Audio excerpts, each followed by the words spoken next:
All right. Just a temperature check. Is everybody in the audience still awake? Yeah? Did you guys enjoy the last panel? Yeah? I definitely learned a lot. So this is kind of unfair for these guys because they had a panel earlier in the week where it was exactly the same participants. So this is kind of like a part two. Although I didn't attend the first one, so I'm not really privy to what was discussed, but they might have some cohesion or synergy. So if you guys could just very quickly introduce yourselves and maybe give a spicy take on ASS. Hi, Jacob from Fastlane. I do mechanism design and a bunch of other stuff there. I guess my spiciest take is we need nuanced ordering rules rather than deterministic ordering to get any composability. Composability between apps in the future, especially if all apps do ASS, will just lose all composability if we go deterministic ordering. Hi, my name is Dex. I'm the co-founder of Semantic. My specific is that composability is overrated. Hey everyone, I'm Ludwig, co-founder at Sorella Labs. I guess my spicy take on ASS is you're battling against the inevitable fact that you don't control all of the chain state. So you're severely restricted because at the end of the day, there will be some external dependencies, and it would just be so much easier if you had an app chain.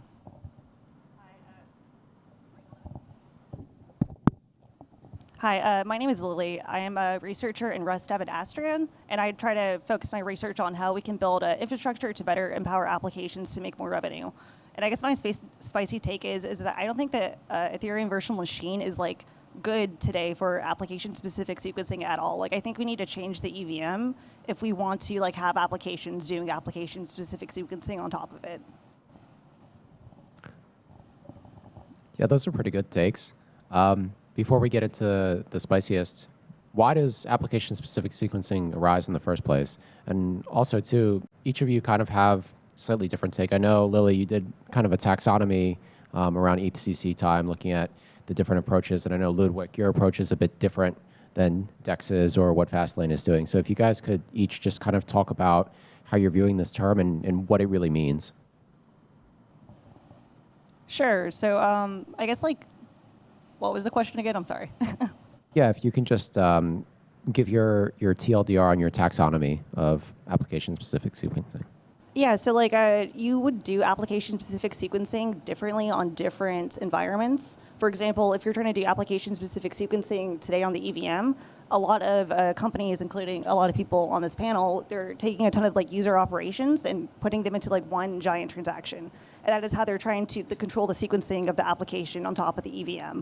But for example, at Astria, where we have a sequencing layer for like rollups, we allow our rollups, which are, I guess, like right now we have an EVM rollup. We allow rollups to like reorder all of their transactions that are given from the block producer in a way that they can apply like a sequencing rules or like reorder their transactions. So I guess like depending on how you want to do application-specific sequencing, it's really dependent on the environment that you're doing it on top of. Yeah, I guess my TLDR on ASS would be you're an app, your state can be extremely valuable, specifically in terms of who gets to access it first, or just manipulate the order of transactions. We see this with DEXs, specifically AMMs, and the value that is created by reordering transactions to extract value from something like a sandwich attack. So, like the reason you'd build an app-specific sequence is that you would want to mitigate or completely prevent external parties from ordering the user actions so that you can have a specific sequencing rule that ensures that the economic outcome for your users is as efficient as possible. And I guess the leading question there is like, okay, can't you just do that with an app chain? You can, but the problem there is that you're forcing all of your users to move to a separate execution environment, and you have to shift and migrate that liquidity, which is annoying. So ASS is kind of an in-between where you want that sovereignty and control on your sequencing, but you don't want to force people to move to a completely separate environment, so you can use and leverage the liquidity that exists on the general chain that you're operating on. Yeah, my theory on why ASS has taken off is now app developers and also investors starting to realize it's important to actually have real cash flow for apps. And MEV revenue just a very viable revenue flow that we know that's already existing, but it's just dApps they're not capturing it. So they want some mechanism that allow them to capture that. And on the different flavors of ASS, I think on a meta level, ASS is how do we allow developers to program how a block is being built? Yeah. Yeah, so I guess my lowest level is just ASS is apps think for global consensus kind of sucks for apps, relying on it totally. They all want to come to some sort of local consensus before they interact with global consensus. That can be like matching a user operation with a filler, like RFQs. That can be bundling a bunch of user operations. Think like banana gun. You can lock state like Sorella. You can, what Fastlane is doing, we're bundling a single user operation with multiple solver operations. So I guess definitely any combination you can think of between solvers and users, people are doing. So are the users sending their requests, I'll call it, to mempool? I think I might be the only like actual application on the panel.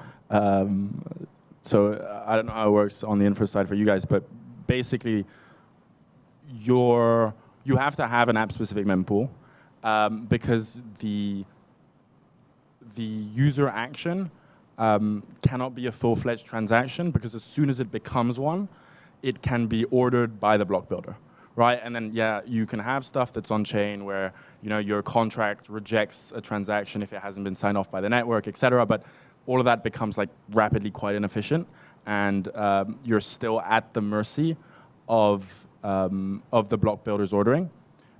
So you would send it to this app-specific mempool, and then the validators within your network can then sequence things and compress them into a single transaction.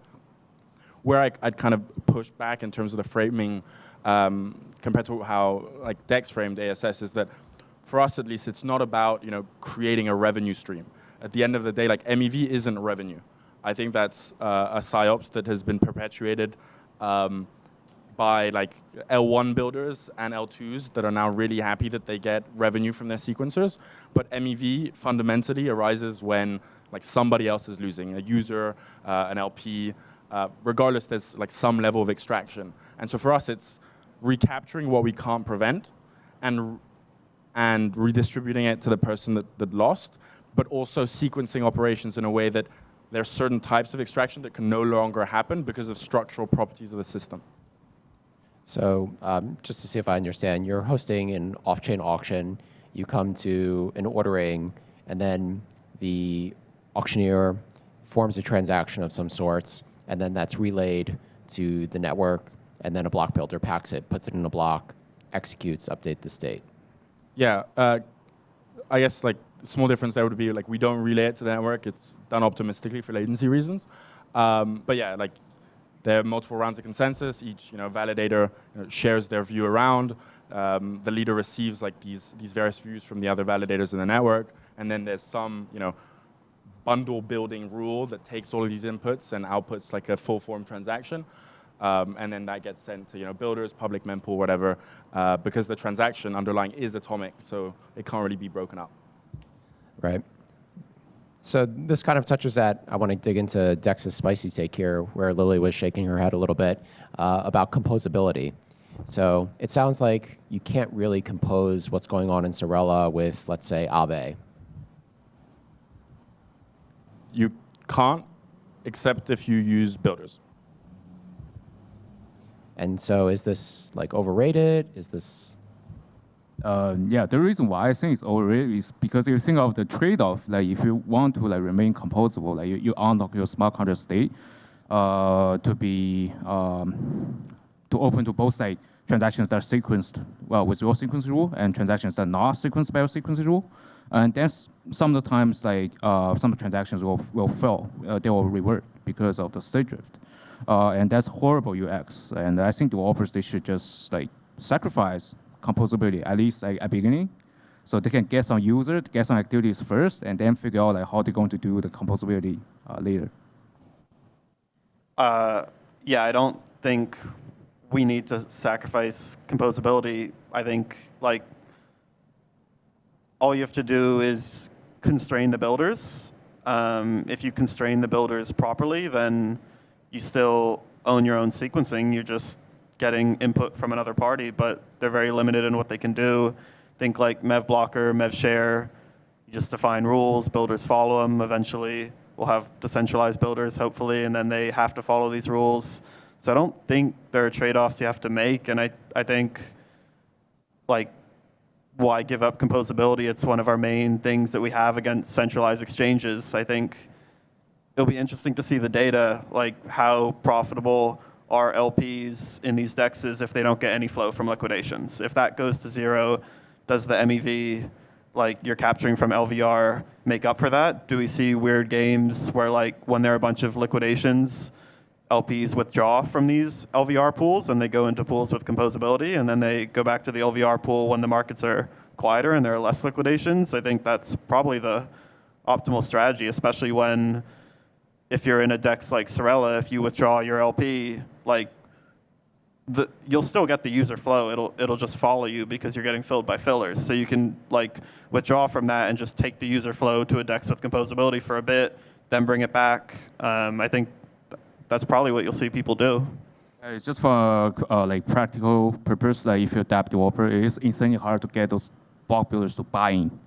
So like realistically, like as a dApp developer, just don't assume those infrastructure providers are going to work with you. Yeah, I'd say like on L2s it's different because it's actually not that hard, because you can like have a system, like the TLDR in terms of the complexity with composability is that you have an external sequencing layer that isn't the block builder that has to build a bundle which aggregates a bunch of user actions. And some of those user actions, if they're interacting with external state, you have to basically assume that that state won't change like before your transaction actually gets executed. So you have to assume that the state that you're looking at right now is the same state that you'll execute against, which is not necessarily true. And so at the end of the day, like you're arriving at a fundamental trade-off between like full sovereignty and control and access to generalized state. In terms of if it's worth it and if we should have composability, yeah, in a perfect world it'd be great. And I think that the most valuable applications can, but it's a political game, and it's a game of power of the applications over like competing applications, in the sense that if you have one application that enforces its sequencing rule, it is most likely going to be in conflict with a separate application that also has their own sequencing rule, and those don't really work together nicely. But if we're talking vanilla applications that don't, and you can just interact with them like regularly, I'd imagine composability won't actually be that hard to get. This is the point of like, this is the point of like Suave and TEs, is like allowing disparate parties to collaborate and they just impose their own rules, and you don't give up control, right? Though Debatable on if you don't give up, like. I mean, you might have to make some changes to your app, but whatever change you make, like you've defined some rules and everyone else is constrained to those rules. Sure, but that's the third rule. It's no longer your primary rule. It's an edge case of your rule that works with a separate rule. I guess like we're entering the same debate that we had like a few weeks ago, but like it degenerates very quickly. And end of the day, like I think we have like this, pardon my French, but this hard-on for composability for a lot of stuff. But if we look at user, action and like activity on chain, they don't really care. Like, are we gonna like arrive to a point of like degenerate complexity so that someone can atomically trade like a Hello Kitty NFT with a DEX? I don't think that's necessary. If we're talking about like specific implementations where we're dealing with the edge case rule, sure. But like that isn't generalized composability, and I guess that's like the main thing that most likely won't work. It's definitely going to be complex. I think I have like a different worldview of what application-specific sequencing like could be in the future. Like today, I think it's very hard to be composable, but I think like at the heart of it, like applications, when they're trying to do application-specific sequencing, they want to express sequencing rules about how they're being sequenced. And sometimes like other applications want to also express rules that compose with other rules. They want like a relative ordering among the actions between the applications. And like right now, there's no way to express that in the current block space that a lot of blockchains like offer today. Like right now, most blocks are just like lists of transactions, and there's no way for like one application to say, I want my like transactions to run after like some event happens in like a different application. There's no way on the EVM to express like these like relative like ordering preferences. But I think we can like upgrade and like change the EVM to allow applications and transactions to express, I guess, like relative ordering preferences. That's not something that exists like today. So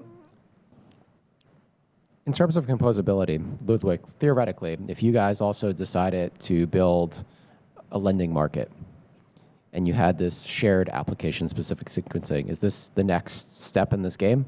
Logically, yeah. It's like if you're sovereign on how you sequence stuff, you just have better UX and better economic outcomes if you're able to convince users and liquidity to move, right? And then you verticalize the entire thing. And that is realistically the most effective and efficient way of getting to that. And I doubt that like app builders will be willing to slow down and work on 1,000 different super complex standards, or completely overhaul the EVM just so we can get like composability across these like specifically sequenced applications. So yeah, in my opinion, that's like the logical next step. How are you guys experiencing conversations with app builders? So maybe this is more for the infrastructure providers. Yeah, so all application developers, when we talk to them, their focus is, which is the reason why I said like composability is kind of overrated, because like none of them ever mentioned composability to us even once. The only thing that they care is that first, how do you capture the order flow, and second, how do you monetize the order flow? Like, and the third is that where does the revenue go to? Like, does it go back to a user, or does it go to the protocol treasury? Like, our answer is that, well, it's flexible. If you want to monetize your user, then you can monetize your user. Or if you want to like create a better welfare for user, of course you can do that as well. Yeah, it's pretty similar on our side, except yeah, there's just a big focus on like UX, minimizing latency, especially if you go into the cross-chain world. So that kind of means no mempool, no gossip protocol, no consensus in a lot of the cases. What are you guys hearing, Lilly? Oh, I guess like at Astria, we're mostly just building our own applications on top of ourselves. And we are like adding application-specific sequencing. For example, on our like EVM that we launched, which is like a DeFi EVM called Flame, we are starting to like auction off the first swap and just like increase the MEV opportunities, or like redirect the MEV opportunities. So I guess in the capacity at Astria that we are acting as an application, we are like utilizing like application-specific sequencing. Are there any fundamental liveness or censorship resistance trade-offs with this approach? I mean, for us, we allow developers to define some fallback mechanism. So if Semantic is not responsible, you can still interact with, like, by directly calling the contract. I guess for us, like, yeah, in terms of liveness considerations, if your network goes down, like that's an additional component of the system that can fail. So obviously there are considerations there. In terms of censorship resistance, like I think if you work like hard enough in terms of designing your consensus and like general network propagation system, you can design it in a way that ensures like censorship resistant properties by design. For us, that was super important because we wanted to prevent like leader last look, and we also wanted to prevent malicious nodes from censoring out bids from the auction, which would result in like a lower payoff, and also potential market manipulation attacks in the order book. So I think like yes, it is a consideration and very much a concern. You just have to deal with it, and I don't think it is like as challenging as people might like represent it. You just have to take it as a problem every step of your design and not leave it at the end. Once you're like, oh, we fully designed a system. Oh, but there's this problem because you're going to have to redesign it most of the time. Yeah. Do you foresee that, let's say, you guys start to find product market fit? You have a lot of these legacy applications like Uniswap or like Aave going and building their own chains. Maybe liquidity moves with them. You guys are starting to find product market fit. Do you think this is the next wave of how application builders will develop apps? I mean, is it simpler than building an app chain? It's if we're defining simpler than building an app chain in terms of forking OP stack, no, definitely not. And I think that's what a lot of the app chains do. But if we're talking simpler than like an app chain that takes into account like the specific sequencing rules and then potentially builds their own VM, etc., I'd say it's nowhere near as complex. I don't necessarily think this is like the for sure next step for apps. I think this is to some extent like a stepping point where you want to like be where the liquidity is available. You want to get PMF, but if you become like hyper dominant and we see like these legacy DeFi protocols build their own app chains and be successful at migrating the liquidity, the obvious next step for like a ASS protocol is also to shift that liquidity and build their own app chain, because there's none of this like external state nonsense. There are no composability problems. You control the entirety of state. Like global state is your app, and that makes things like way easier. Switching gears just a little bit, Jacob, I know you guys focus a lot on chain. You don't really have any off-chain components in your stack, if I understand correctly. What really motivates that? So the stack is just a smart contract framework for building ASS any way you want. I think a lot of, if you want good UX and you just want like a less lossy system, you do want to do stuff off-chain. You want some type of co-processing to help you out there. But fundamentally, our auctions will always like settle on chain, which is, I guess, the big differentiation. I think why we were the first like ASS protocol to include like multiple solvers for a single like opportunity. And what we do is basically in a try-catch loop, try each solver in order of their bid amount. If you fail to pay your bid amount, we'll revert you. We'll move on to the next solver. So you kind of do some off-chain filtering, and then you settle the auction on-chain. And this is basically what helps you deal with like what Ludwig was mentioning, when you might simulate off-chain, but you don't know the state you'll execute on-chain in. And if you don't know that, then either you're going to have to whitelist solvers, or you're going to have to do, or you're going to force solvers to like pay up front. But the benefit of Fastlane is solvers don't have to be whitelisted. They don't have to pay up front, because you can just put multiple of them on chain and settle the auction there. Oh, I have a question about that. Like, who's paying for the gas for all the failed like solver operations to run? Like, at the end of the day, is the user paying for all those like operations to occur? So solvers escrow their gas up front. So the gas is escrowed for maybe like, I don't know, 3 or 4 blocks before you can withdraw. So, you can verify before you include the solvers in the transaction, can they pay for the gas limit they're requesting? And then, every solver that fails has to pay for their own gas. So you get a lot of good like spam resistance properties from that as well. I think and to go kind of to the one line of the debate in terms of like, oh, this just sounds like Intense. This just sounds like solvers. It kind of does. But I think that's the main difference between like a protocol like ours and a protocol like yours. From my understanding, right, like there's like a sequential ranking of who has the best solution, and then you go to the next and the next. And we kind of took a very different approach. We think that like a single winner-takes-all auction-based model is not as efficient as if you're able to combine various sources of liquidity to aggregate them and then offer the best outcome for the user. And so that's where I think most of the off-chain part comes in, and why like having this like relatively significant off-chain layer is really important, is that you can do. Sorry, Siri is bugging out. is that you can basically aggregate all of them.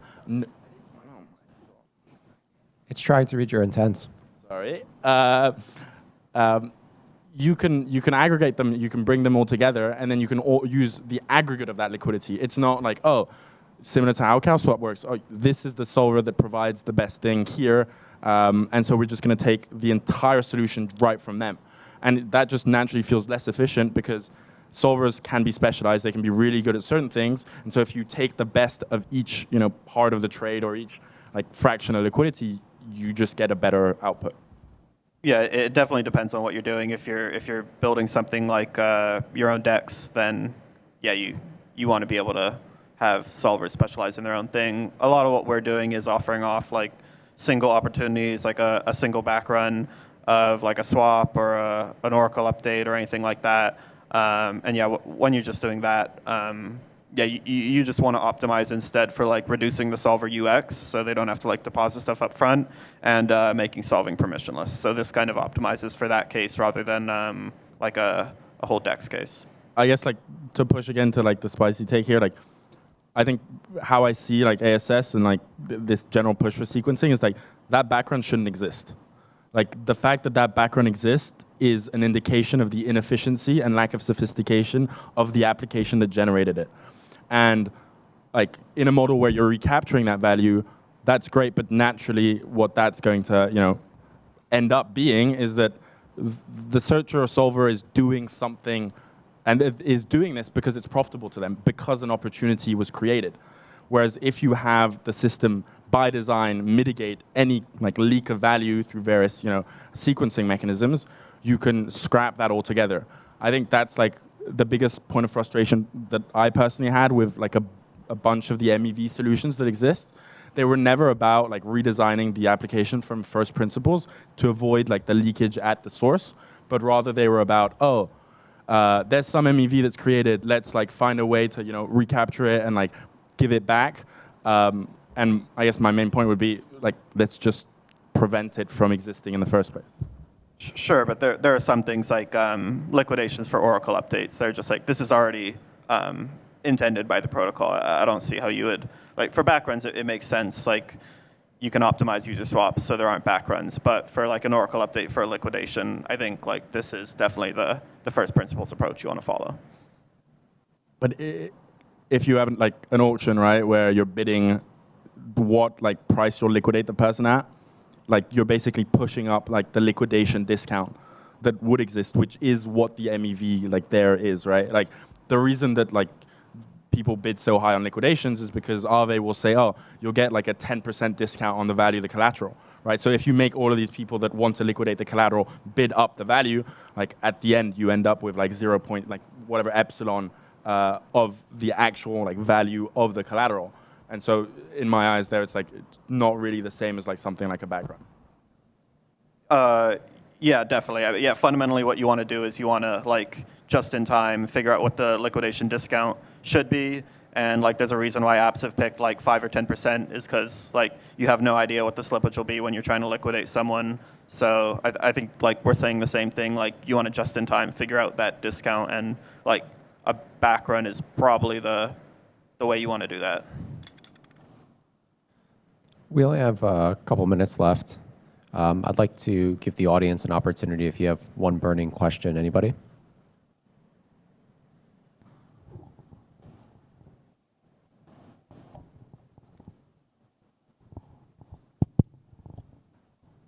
Hi guys, thanks for the panel. I'd like to ask, where do you think the security fits into the intents, and when we can kind of start having the kind of transaction intent-based security, risk assessment?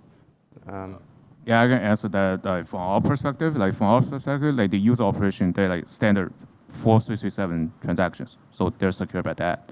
So even if Semantic knows they're malicious, we cannot just make the transaction on behalf of the users. You mean for how I understand your question is oh, you have this sequencing layer on top of the app. Surely you're simulating the actions, so you can kind of figure out if this is a hack transaction that's being submitted. And I think, yeah, that's a great point. I'd imagine a lot of these apps will try and integrate like some invariants where like post simulation they can kind of see if anything broke and see if there's any like significant loss of funds, which will probably reduce like a lot of the hacks. But I'd say it kind of conflicts with one of the like main like benefits of ASS, which is that the funds aren't held like by the network. And so for us, for example, like the LP funds are held in a Uniswap v4 contract, and although the swap functionality is gated, withdrawing and depositing liquidity isn't. So at any point in time, you can get your liquidity out and not have to trust our sequencing layer. And so in that sense, like it wouldn't be as beneficial because we can't really gate that activity. So yeah. All right, if you guys could give these esteemed panelists a round of applause, please.